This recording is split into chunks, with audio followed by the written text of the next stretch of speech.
Masu kallon shirin ina muka dosa yau gashi shirin namu faro da barkwanci kuma shirin namu yau mai zafi ne. Ɗoriya ne akan abin da muka faro ranar Litinin dangane da kalaman shugaban Amurka Donald Trump da ya yi barazanar kawo wa Najeriya hari idan ba ɗauki mataki akan zargin da ya na cewa a Najeriya ana yi wa Kiristoci kisan gilla. Tun daga ranar da ya yi wannan barazana har zuwa yau mutane daga ciki da wajen Najeriya ciki har da kasashe kamar kasar China sun yi ahir da kuma kokarin nuna wa shi Donald Trump cewa waɗannan kalamai da yake yi fa sun saba wa ka'ida kuma ba abubuwa bane waɗanda za a iya yarda da su. Lallai ya janye kalamansa kuma kar ya kuskura ya ƙara ambata irin wannan.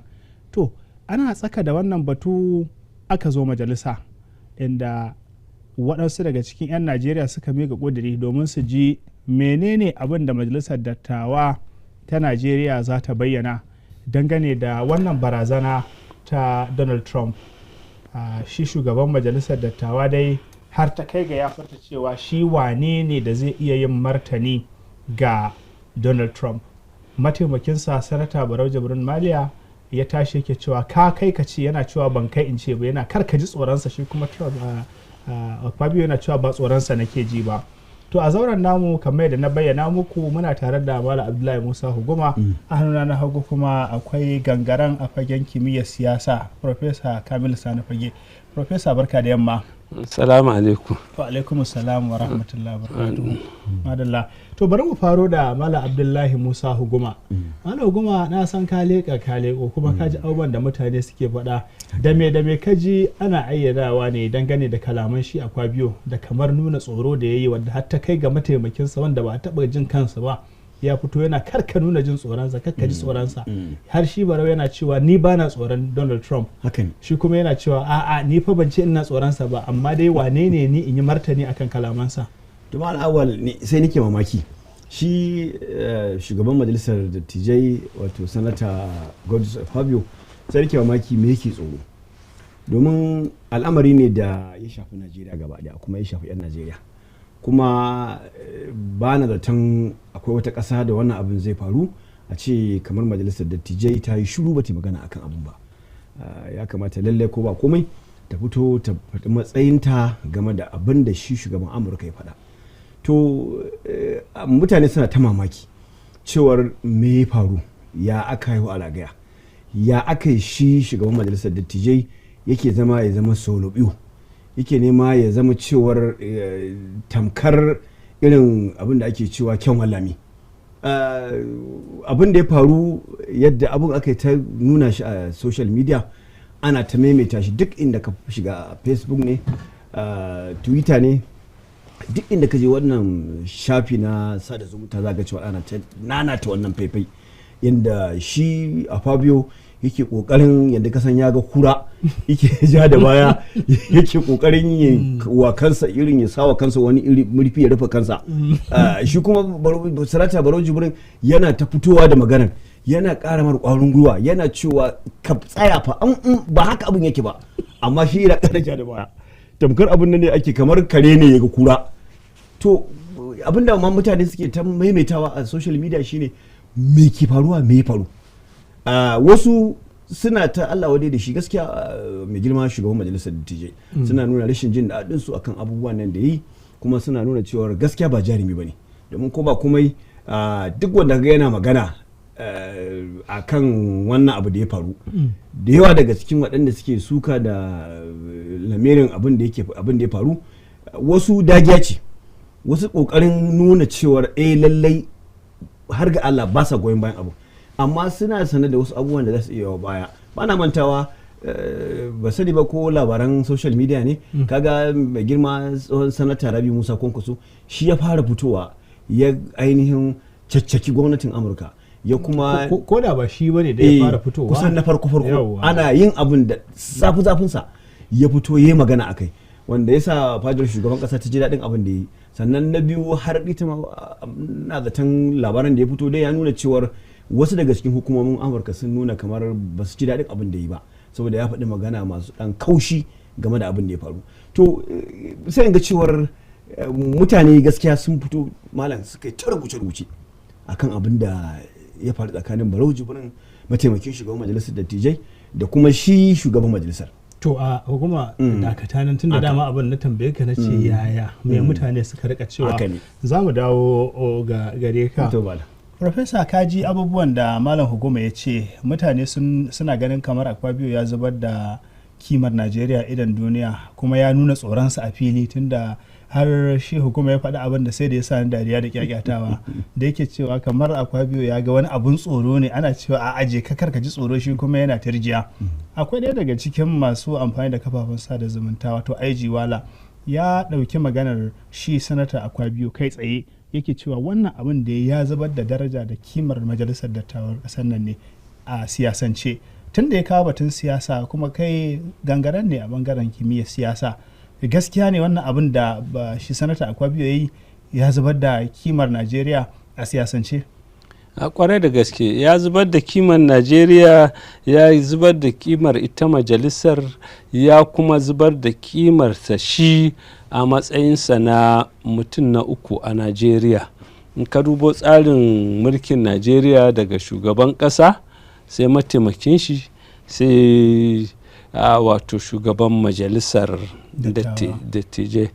Shi fa yanzu da za ta faru a ce wani dalili ya zo ba shugaban kasa ba mataimakin shi shine zai zama shugaban kasar Najeriya. Sakataren gwamnati sai dai ya ci gaba da sakatare. Sakatare ba na dadde ba ne.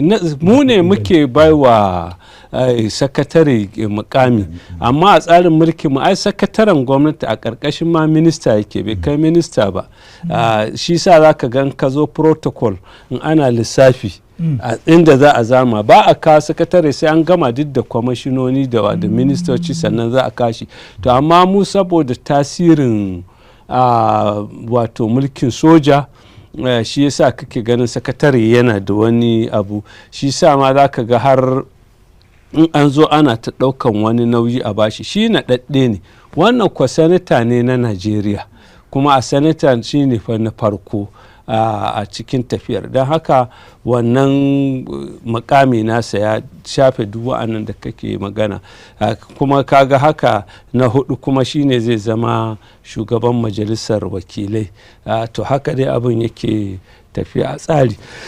To kafin wannan din da na ce ma ya zubar shine a siyasance akwai abin da ake ce a turanci where you sit depends on where you stand depends on where you sit. Wato kujerar da kake zaune a kanta idan aka zo wani makamin wato hukunci na gwamnati zaka ga matakin da mutum ya tashi wannan kujerar yake kallo. To shi bai kalli wannan ba a matsayinsa na shugaban majalisar dattijai, kamata ya ce tun da wakilai ne shine na uku a ƙasar nan shine abu, to kamata a ce wato ra'ayin Najeriya ya tashi zai kare ba ya rinka nuna cewa yana wani shakku yana ɗarɗar ba. To wannan kenan. To amma idan ka sa shi duk a tsari za ka ga yin abin da ba zai ba mutane mamaki ba. In ka jami wane ne Akpabio za ka ga wannan abin da ba abin mamaki ba ne. Na farko dai in ka ga Akpabio ɗaukar shi aka ɗora, wanda ko kujerar fa bai ma tsaya kujerar ba saboda daman bukatar shugaban kasa, shi sa aka bankara aka zo aka ɗauko shi da shi da Ahmed Lawan ba su ma takarar ba, aka karya shari'a aka murɗaɗe aka zo aka sa su, kuma aka zo aka ɗauke shi aka sa shi a matsayin na hudu don haka na uku kai. Da haka kaga ai da ya fito magana da ya shi ne cewa sai ya koma ya tuntuɓi ɓangaren zartawa ya ji me yake so sannan zai yi. Kaga to abin da yake nuna maka kawai shi fa ba shi da cewa ga inda yake zato, kuma yana zaton ɓangaren zartawa ga abin da zai ɗauka, shi sa ya ki ɗauka wannan mataki. Sannan na uku idan ka kalli irin tattare da matsaloli da suke, ana cewa mai bunu a gindi baya kai gudunmawar gobara. Irin yadda suke da, in ka duba tarihin Akpabio daga sanata daga gwamna zuwa ne inda yake tattare da badakala iri-iri, CNNDC su wane ne duk ba zai so ya yi abin da za a zo a wallan shi ba. Wa'annan kuma sun rike mai makogwaro suna da wannan abin da ake kira doziya, sai yanda aka ga dama za a yi da shi. Don haka duk wa'annan in ka haɗa su ci sa na ce ma ba za a yi mamaki ba idan aka gan shi ya fito ya take nauyin da tsarin mulki ya bashi, nauyin da 'yan ƙasa suka ɗora mushi ya yi abin nan. Yau da za a ce wani abin da ake so zuwa za a ce aiwa Amerika tafi ta zo, in ya ga zai biya bukatar shi zai yi wannan. Wato nan take ba sai ya nemi jin ta bakin ai ba wani abin da zai yi ai in ya kalli zartawa ya ga can ta karkata to zai tashi shine zai zama 'yan nanayen fiye da kowa a cikin tafiyar. To Allah kyauta. Hukumar ɗazu ka so ka fara sharhi na ce ɗan dakata bari mu ji shan mutuncin nan ya zube ko bai zube ba. Profesa ya tabbatar da cewa Akpabio ya zubar da kimar majalisar dattawa idan duniya na kasa fitowa ya faɗa wa shugaban Amurka gaskiya kai tsaye. Tunda a matsayinsa na shugaban majalisar dattawa an taba kasarsa kuma an buƙaci a ji bahasinsu wadda ga mataimakin shi ya tashi ya tsaya, ban taba gani ya irin wannan ba. Sanata Barau Jibrin yana cewa Mr. President kakka ji tsoronsa yana a'a to kake abin sai ya zama wani kamar wadda ka san wasan kwaikwayo ba a taba ganin ma sun yi irin wannan sa'a ba sai wannan kara. Akwai wadanda suke ganin kyan cewa wani abu kamar ta bakin Larabawa ne a Sokoto Ridan, wato in ka ga mutum ya yi shiru akan abu ya yarda da shi ne, shiru yarda ne. Ana ganin kamar Akpabio yana so ya dan nuna ya yarda da maganar zargin, ko da a ce ba zai so a kawo hari da karfin soja ba, amma kamar ya yarda da wannan zargin. To watakila abinda probe yake faɗa biri ne ke so ake ma da mutum cewar kamar da ka faɗa shiru ma amsa ce. Yayin da aka yi magana ko aka zargi akan mutum ya ki kasa cewa koma akai, to za a iya yanke hukunci akan su cewar abin da yake magana akai shi ake magana akai ya goyi bayan abin. Ni na goyi bayan maganar prop cewa yanayin da yake ciki watakila yana tsoron magana akan wannan batu, kuma rashin maganarsa ya nuna cewar tabbas abubuwan duk da aka faɗa kamar ya goyi baya ne, tunda bai fito ya nuna akasin haka ba. In ka duba akwai zaben da aka yi na wanda ya kawo shi majalisar dattijai, akwai badakala da aka samu na shi kansa wanda sakamakon abin da ya faru, wanda ya karanta sakamakon zabensa a yanzu haka ina zato in dai ba an ɗaukar ƙara ba na jin yana gidan yari an yanke masa hukunci. To waɗannan abubuwa da kuma abin da ya shafi harkar ita wannan sanata Natasha ɗin nan, wannan abun fa ba ƙaramin al'amari ba ne. Da Natasha nan ta fita ƙasashen waje ta yi ɓaɓatu iya ɓaɓatu a ƙasashen waje, har majalisar ɗinkin duniya ta je ta yi jawabai da kuma gabatar da wannan ƙorafinta akan abin da ya faru. To waɗannan abubuwa shi nake ganin abin da probe ya faɗa biri ya so ya kama da mutum. To amma duk da haka ai ana yin dagiya malam, ka san ko a ƙwallon kafa akwai club ɗin da bai kai ɗaya club ɗin ba, amma in club ɗin ya dagiya a ƙwallon kafa sai ga ya zo ya ci ballin. To abin da na so shi Godson Akpabio ya shi ne ya dagiya ya ta namiji ya ta maza malam ya nuna cewar malam kuma da bunu a gindin nasa ya kai sai samu ruwa an zuba a bunin in ji kahidar.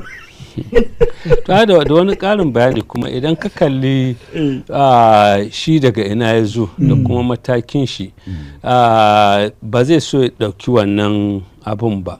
Misali mutane suna mantawa idan da ka ɗauki kasafin kuɗi na bara inda ya cusa kuɗi da yawa ya sa wa coci a cikin wannan ma ya nuna maka cewa ɓangarensa kuma ɓangaren da cocin akawa inda aka sa aka tar da sunan shi kaza to kaga wannan magana da aka zo ana wannan kuma ɓangarensa kusan za ka iya cewa 'yan dai ɓangaren kusan kashi 99.9 na 99 a ciki Kirista ne.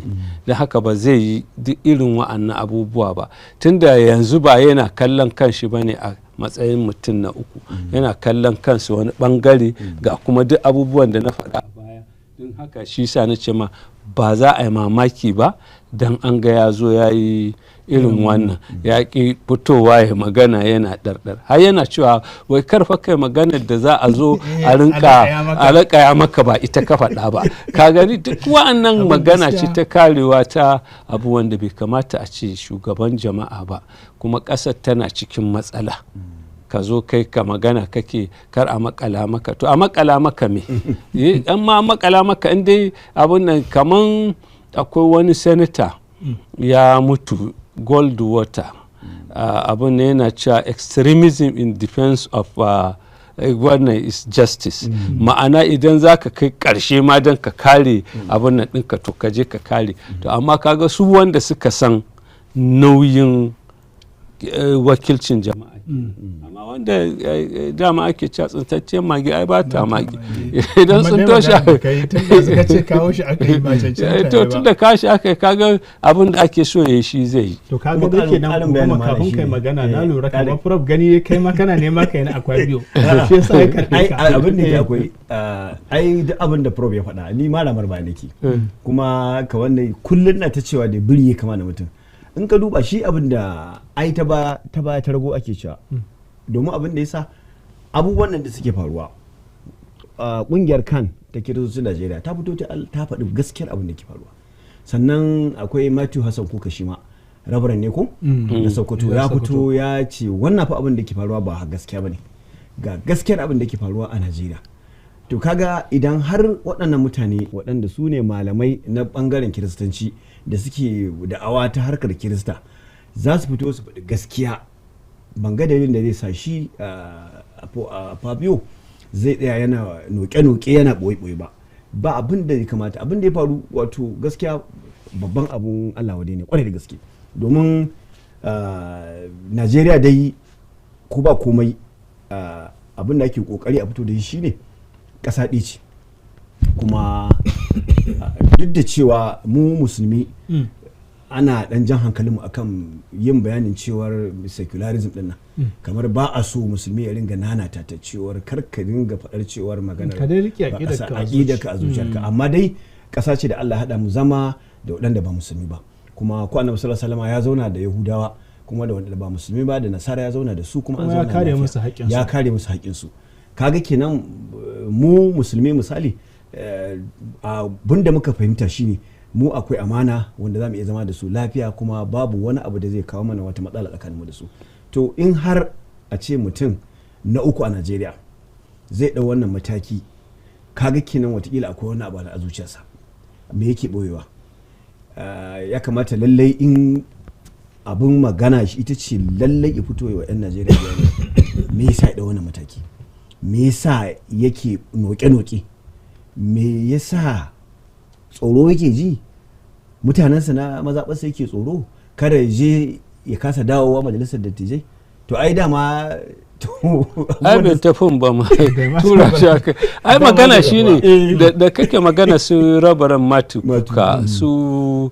kan din da suka fito yanzu ma da muka fito mun yi da wasu rabaran guda biyu duk irin wannan kaga matakin su kenan matsayi su ai akwai magana addini wanda kuma addini in mutum ya amanna da shi daman zai saita shi su ko wannan dan siyasa ne kuma ka san mu 'yan siyasar mu fa abin da suka dauka kai magana biyu kai wandar kai abin da shine kwarewar siyasa da haka duk wannan abin kuma sai ka dauke shi da akwai biyu faɗan siyasa ne zai ta wannan haka ne wai shi inda ba za a kama shi ba in bangaren can ta yi ko ina ta faɗi sha ne ba a bakuru ko ina baya ne in nan ta yi ka gane inda ya zo da wannan maganar shi dai bai ce komai ba in yi nan ta yi wannan zai ce na ina abu don haka wato rashin shugabanci ne kawai babu shugabanci ba aka yi kisan kai a gaba wani na shan rake aka je kotu ya ce a ne lokacin na shan rake ya ce to shikenan a dawo zama na gaba da aka dawo aka nemo masa rake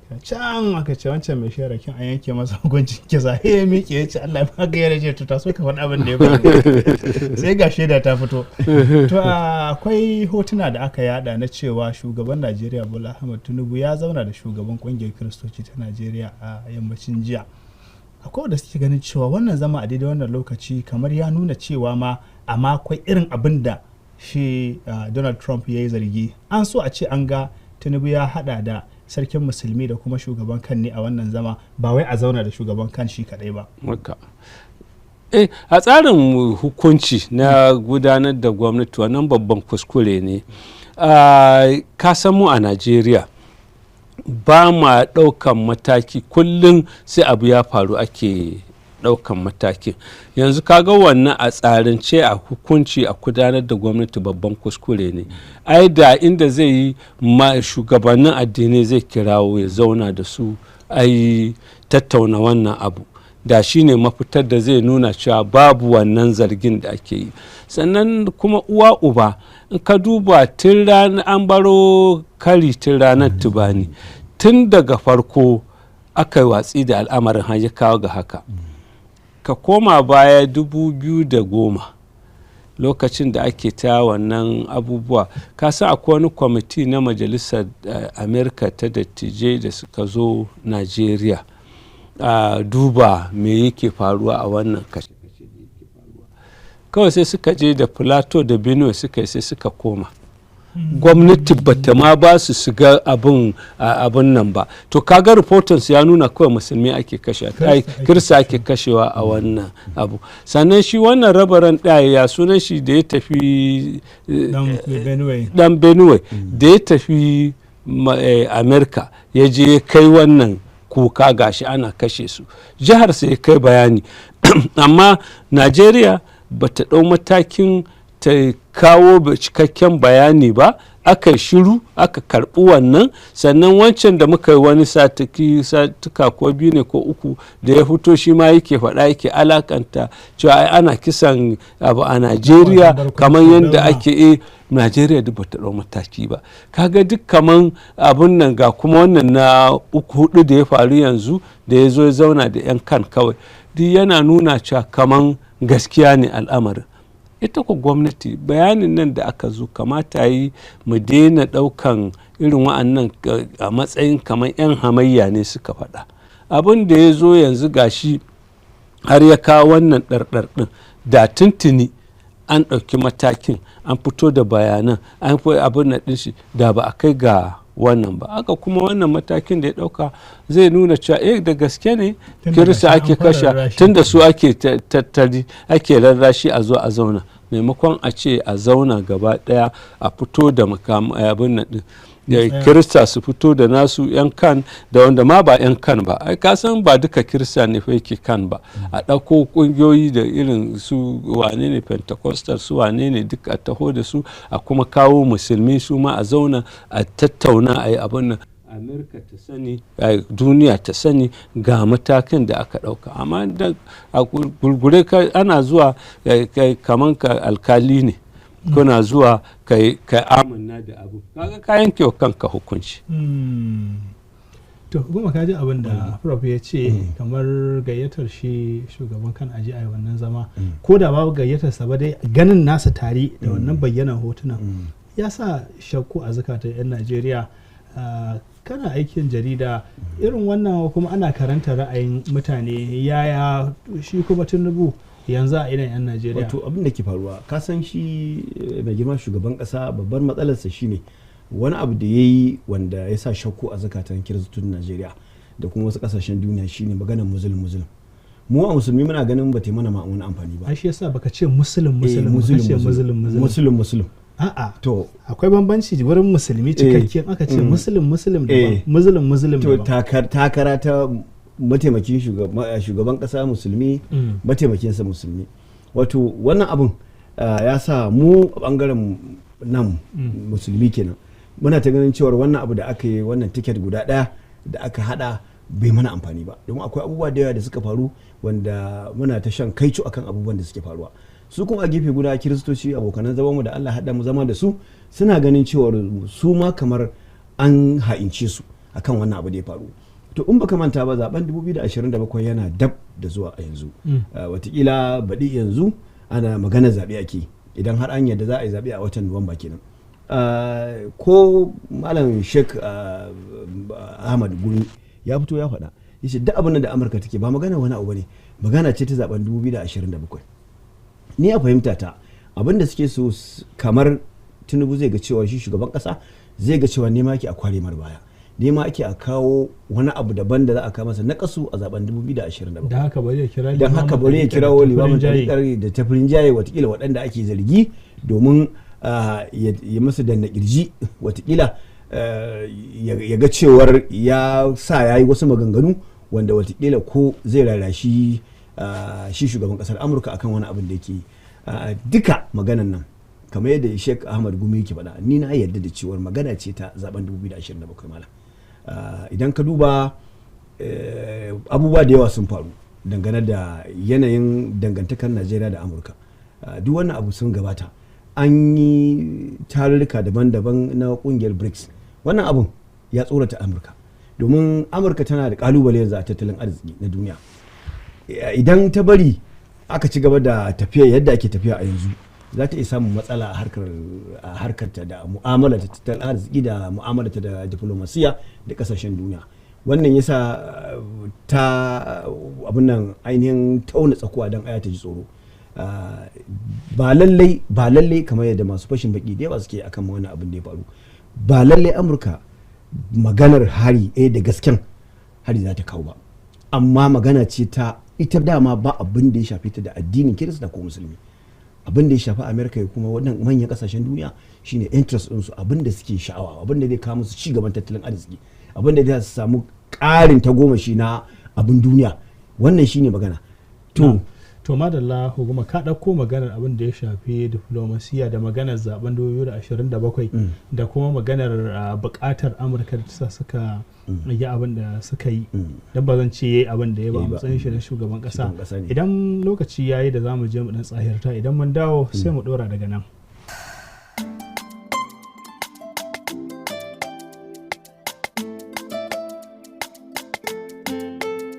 Mai talla shi ke da riba.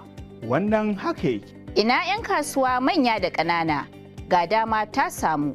Ku aika saƙonku nisan duniya, a ganku, a ji ku, a zuwa sai kayanku. Duka a farashi daidai da aljihunku. A Muhasa TV da rediyo an sauƙaƙa harkokin talla fiye da duk yadda kuke tunani. Kai dai taho. Garzayo. Hanzarto ka ci albarkacin garaɓasar da aka samar ta saka talla. A tashoshin Muhasa TV da rediyo. Muna nan a Muhasa House. Gida mai lamba 19 kan titin Guda Abdullahi Farm Center Kano. Ko kuma ku kira waɗannan lambobin 090 41 93 3734 ko kuma 080 95 22 55 00. Ku dai ku riƙe taken mai talla shi ke da riba.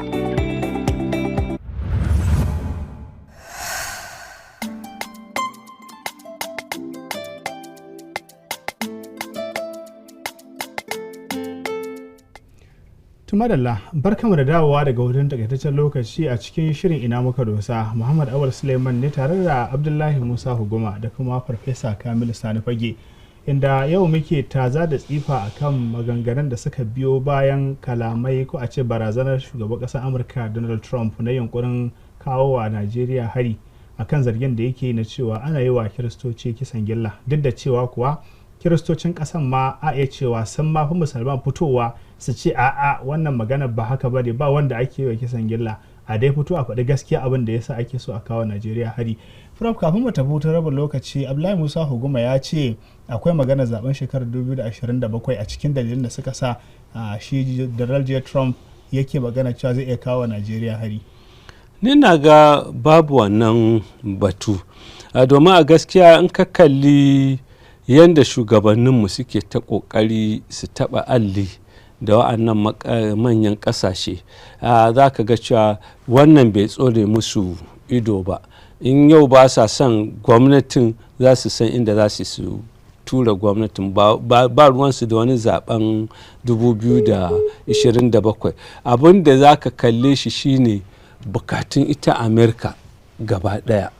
Ai kaga inda ka ji cikakken bayanin da wanda ya kawo kudirin at Senator Ted Cruz da ya kawo, kafin ya kai ga batun sai da ya share fage da yawa cewa yanzu muradun Amerika suna samun barazana, musamman a kasashen da ake ganin kasashe ne wanda wato suna tafiya suna bin sawun Amerika, masu biyayya ga ita Amerika. Sannan ga kuma abubuwa da suka zo suna neman su wuce wannan mai da ake ta surutu kaman cobalt, kaman lithium da abubuwan da ake kira rare earth material da ake samu.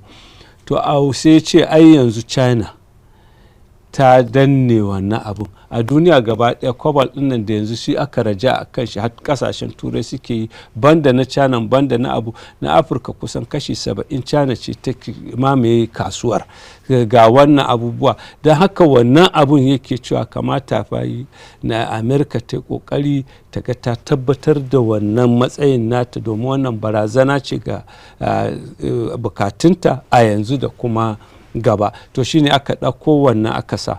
Kuma an ka lura duk inda Amerika take da irin wannan sai ta ƙirƙiri dalilin rashin dalili na sa ta shiga. Yanzu lokacin da misali za ta shiga Afghanistan me ta ce kafin ma ka zo Afghanistan kaga ta shiga Panama, ta rushe kasar, ta kamo shugaban Noriega, ta kai shi kotunta, ta mishi shari'a, ta tsare shi yana can, ta mai hukunci. To kaga abin da ta ce Noriega yana safarar kwayoyi, dalilin da ya sa ta shiga. Lokacin da za ta shiga Iraki me ta ce cewa Iraki tana da makaman ƙara dangi wanda ta san ko allura Iraki take da shi duk tana da bayanansu, amma aka shiga wannan sai daga baya aka zo aka ce ba haka ba ne. Sannan in ka lura sanda za su shiga Afghanistan me suka ce cewa suka yi sun je su kare hakkin mata, ana tilasta musu, ba su da yanci, ba su da wane ne, suka shiga Afghanistan. Da za su shiga Libya me suka ce shugaban Libya yana kama kare, duk inda za a yi sai sun kawo. Yanda za su yi wannan magana ai don su kawo, shi sa suka kawo batun addini. Kuma da ya kawo addinin yana kokari ne ya sai da manufarsa a gida, shi dinnan da yake cewa America first. Sannan kuma badin magana da Trump yake yi zaka ga baƙaƙen fararen fata masu ra'ayin riƙausu yakewa. Sannan kuma ga uwa uba yana so ya kare wancan batu na ita kanta Isra'ila da ake cewa tana kisan gilla. Da haka ai ba ita kaɗai ba ce, ga su Najeriya masu wane ne duk suna yi abubuwa. Da haka shi za ka kalla girman abubuwan, ba wai ka ɗauke shi na batun zaɓe ba. Batun zaɓe wanda suke so za su abun nan, shi za a yi shugabannin za a yi kake ganin suke ta gudu su je ya sunan shi Chatham House mai zai maka in banda neman ka je kai abu. Sannan sai an je an yi ta taɓa alli. Ka tuna lokacin da Amerika ta hana Atiku shiga, inda sai da aka anguli da kan zabo aka sa shi cikin abu ne don dai ya shiga a ce ya shiga ƙasar. Sun mai da wani abu kamar allolinsu. Wannan abun in suna ganin in ba goyon bayansu ba za su yi ba. Don haka duk wannan magana ya ce wai muslim ticket ko Tinubu, ni na ga duk ba dalili ba ne, ma an faɗa a dalilin rashin dalili ne saboda irin tasirin da suke da shi a kan shugabannin Afirka. Kuma kafin dawo gare ka bari zan ƙara tsayawa kan prof ka tike da maganar muslim ticket da aka yi. Mutane da dama suna ganin wannan abin kamar ya saba demokradiyya ma, ka ce kai ga wani rukuni na mutane da za ka yi amfani da su, kamar a Najeriyance abin ya ɗan kawo damuwa wa harkar siyasa. A'a, shi abin da ya faru gaskiya siyasantar da batun addini aka yi. A da ai baya, duk da akwai bambancin addini da kabilanci da wane ne, ba tasiri yake sosai ba. Kar ka manta da Abiola da Kingibe a ina suka yi, musulmi da musulmi ne, ba a kawo shi ba. To amma yanzu aka kawo siyasar ta addini, shi yasa ya zamo, kuma shi sa yanzu ya zame mana kadangaren bakin tulu, musamman ita wannan gwamnatin yanzu da wannan abin da aka taso 2027 zai zame mata babban kalubale. Idan ta ci gaba da wannan, to Kirista ko shakawa ba, ko da ba su bai wannan magana ba, za su ci da batun cewa ba a yi da su an yi abu.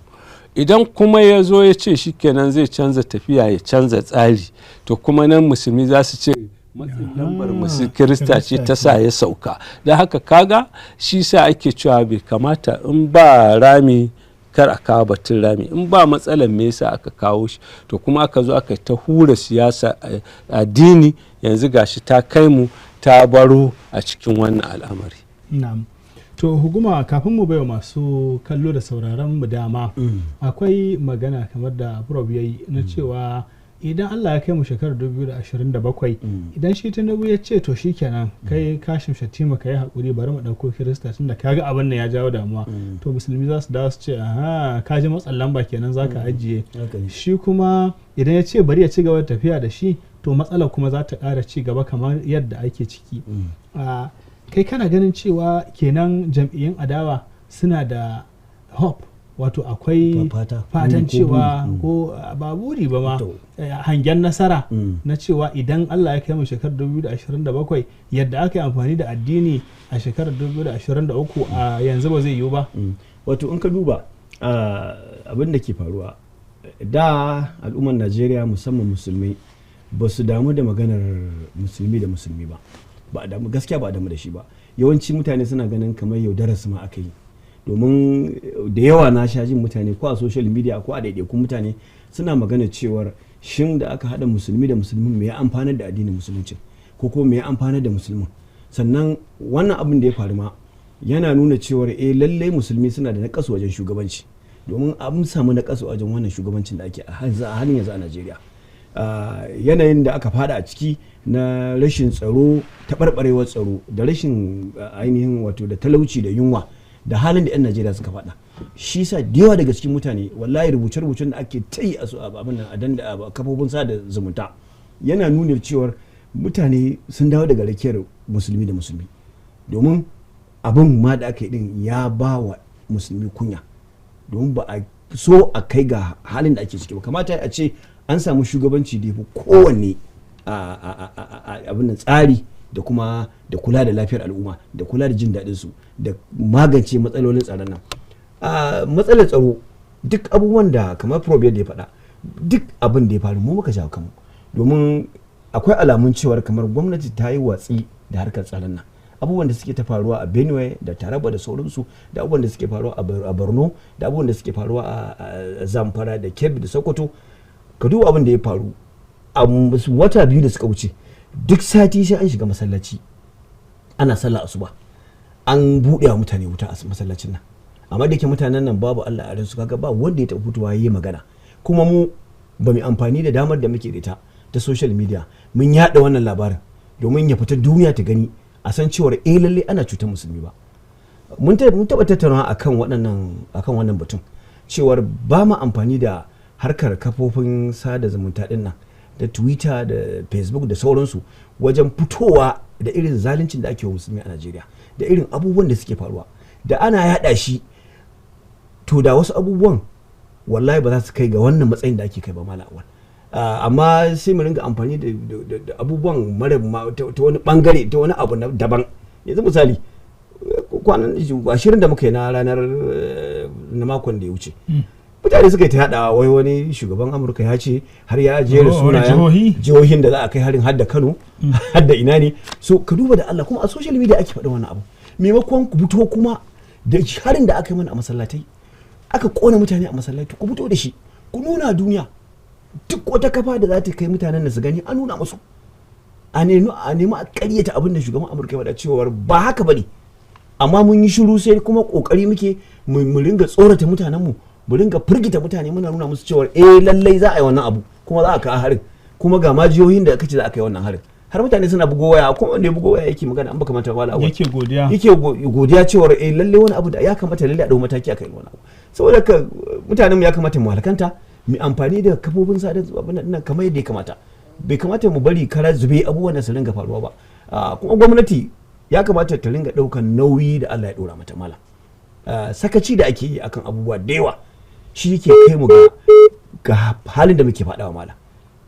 Abubuwa da yawa sun faru akan rashin tsaron nan, amma ba a yi wani ba a kai ba har ta kai yanzu misali yanzu yau nake ganar wani rahoto cewa wai yanzu sojojin Najeriya da kwamandojinsu sun buɗe wuta akan lallai sai an kawo ƙarshen 'yan fashin daji da 'yan Boko Haram.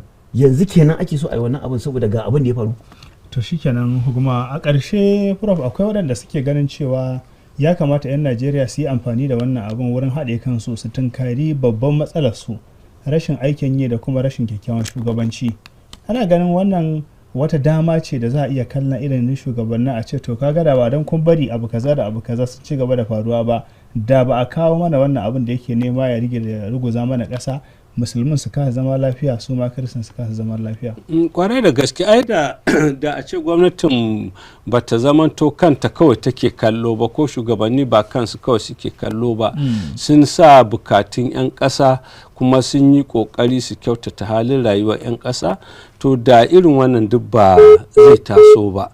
Barakar da kake samu kake gani da wannan din ai domin inda ake gwara domin kawai a ci bukatar kai ne, kamar yadda shi ya faɗa ɗazu tun da aka yi musulun tiketi ɗin nan a majalisa yau shekara 2 ko a waye za ka iya cewa taɓa tashi ya ka ƙudurin kare wani addini ko wani abu, babu. Kawai tsani ne dama aka yi amfani da shi don a hau, kuma an ci riba yanzu sai a jingine shi ko a ture shi sai in wani zaben ya zo a sake ɗauko shi. Da a ce shugabannin zuwa suka yi a matsalin cewa shugabanni ne na jama'a kuma suna gurin ne don su kyautata rayuwar jama'a, to da wannan ba da wuya ya taso. Domin mutane ba ma za a samu wannan rarrabuwa ba, amma yanzu an gina wannan sai kowa gani yake yi idan namu ya hau ko da bai mana ba, in dai namu ne ya hau shikenan komai yana tafiya daidai, in ba namu ne ya hau ba shikenan yana abu. Yanzu misali da aka hau wani koma tun baya da aka yi shugaban Obasanjo, wani berabe ne dan ƙasa talaka dai zai ce abun ya shafe shi. Da aka kawo yar aduwa wane ne, da aka yi na Buhari wani dan arewa ne zai ce talaka ya ce abun ya mushi, ka gani. Da yanzu aka kawo Tinubu wani talaka ne zai ce bayaraban yayi. Duk magana shine cewa da yunwa da talauci da ba sa jin yare, ba ruwansu da bangaren wannan bayarabe ne wannan bahaushe wannan musulmi abun nan, to amma tunda an gina mutane akai haka komai da yake faruwa in dai namu ne sai a ja baki a shiru. Kuma kaga shi ta'addanci ko yunwa ko wani abu bata san musulmi bata san wanda ba musulmi shine yawa, kuma irin wannan din ma ba abin da ba ake jin tsoro idan a ce da za su shigo din, in an je hoban ba zai ware musulmi ko kirista ba, kashe kowa zai, da haka zai ke faruwa a Gaza yawa duk kaga zai shafi kowa. Saboda haka kenan ma kiristoci wanda kila suke murna a kafafen sada zumunta murnar mutuwa ce kenan, murnar kwarai da gaske. In an tashi duk abin ya tasu mutum ya kalli Gaza ya kalli Sudan ya kalli Libya ya kalli duk inda aka irin wannan, in an zo face-face ake da kowa ba kuma ruwan wannan addini ko abu, halin rayuwa taɓarɓarewa yake. Sannan kuma ko da bai yin ba in ma wani abu ne zai ƙara raba siyasa addini. Yanzu in wani abu aka ɗauka a kan Najeriya kullum za ka ga musulmi za su ce ai kirista su suka jawo wannan, su kuma ba za su jawo, don haka za a tsokano fitina ce wacce banda Allah ba wanda ya san inda za ta. To madalla prof, yanzu lokaci ne da zamu waiwayi masu kallon mu da sauraron mu domin su shigo cikin shirin stop albarkacin bakin su. Lambar da za ku kira domin bayyana naku ra'ayoyin dangane da abubuwan da muka tattauna shine 092223000. Ga mai kira na farko. Salamu alaikum. Salamu alaikum. Wa alaikum assalam wa rahmatullah. Barka da yamma.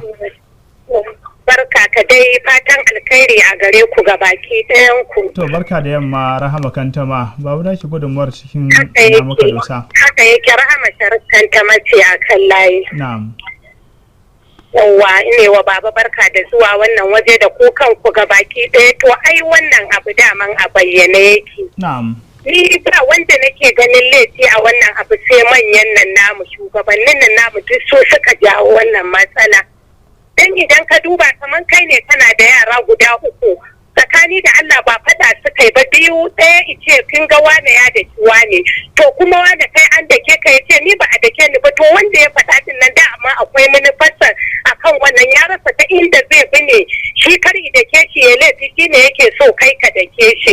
To kamata ya dan Allah ni dai musulmai kullun kira na shi ne mu haɗe mu zama tsintsiya maɗaurin ki ɗaya, in dai ba a bada kofa ba to ba ta yanda za a yi irin wannan abiyarin ka faruwa.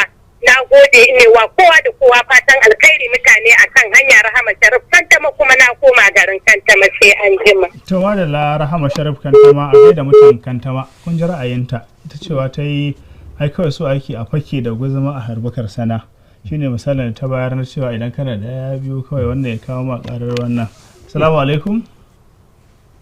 Alaikum assalam rahmatullah. Barka ku da yammaci. Barka da shigowa shirin ina muka dosa. To Hajiya Rahama a sauka lafiya. Jinjinan ban girma da fata alkhairi a gare ku da fatan kuna cikin koshin lafiya. Alhamdulillah mun yi wa Allah godiya. To Allah ba mu dacewa. Amin. Kuna tare da sarauniyar Katsina ne muna inda almajira daga kawo. To sarauniyar Katsinawa kin ji tattaunawar mu. Na ci tattaunawa kuma na ƙara miƙa ma Hajiya Gambo gaisuwa.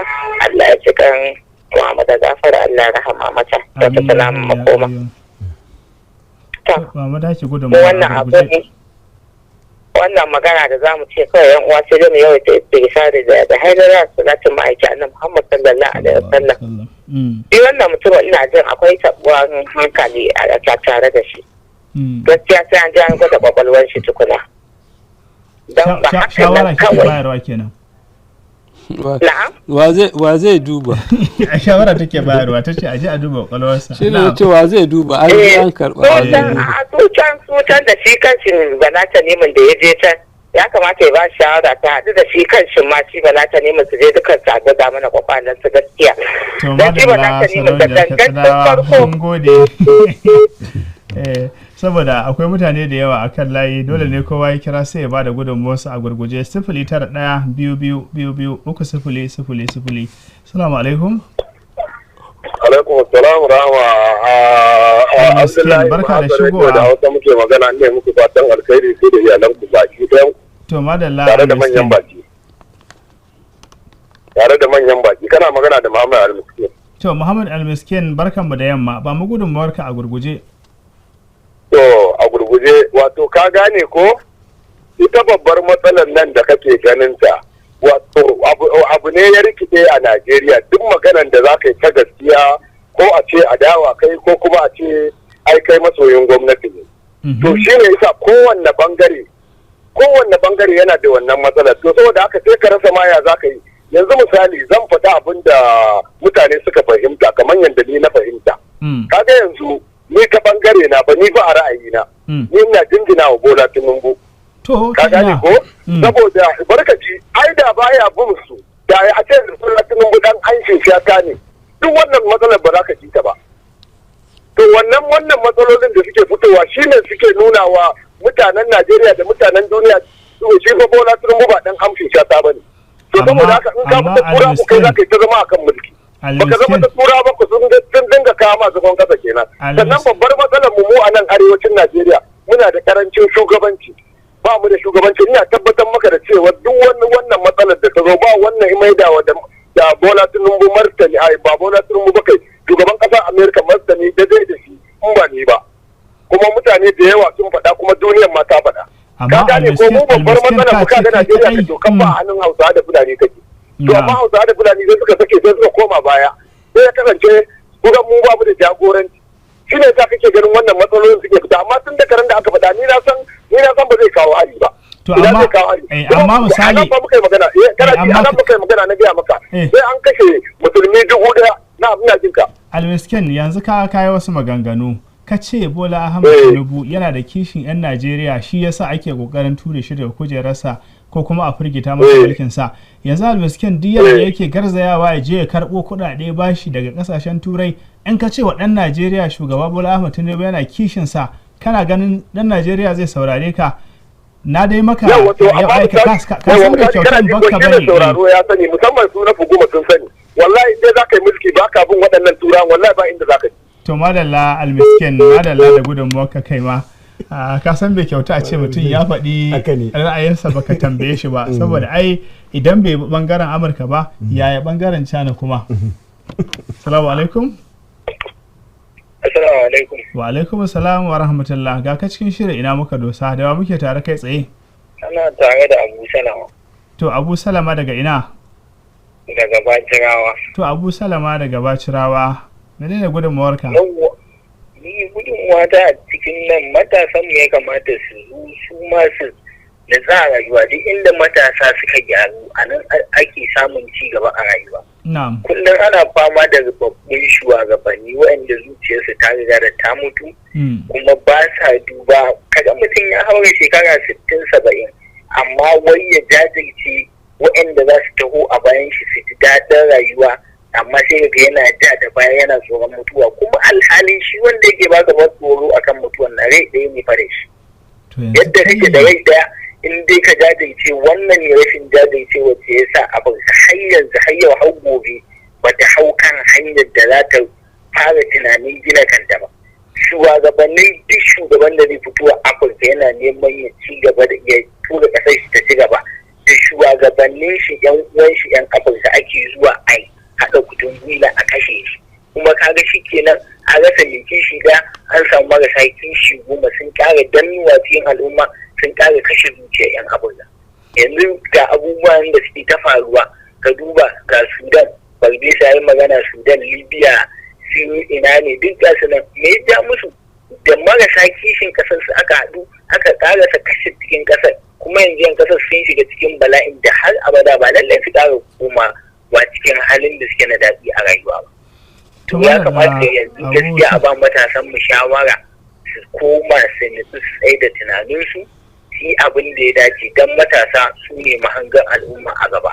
Kullum matasan mu wasu daga cikinsu masu gurɓataccen tunani, an zo an gurɓata musu tunani da shaye-shaye, da wane ya baka 1,500 ka tafi social media kana shirme da ita, inda ya kamata ka je ka kare mutuncin al'ummarka da mutuncin waɗanda za su biyu a baya su ji daɗin rayuwa ta dalilin ka, saboda ka yi abin da ya kamata da wannan hanyar. Yanzu social media ita ce ta zama bakin duk wani mai magana mai son ya ci gaba a duniya, da wannan abin zai yi amfani ya tura kasar shi ta ci gaba. To wadda Abu Salama sai ka karkare haka saboda akwai masu jira a layi.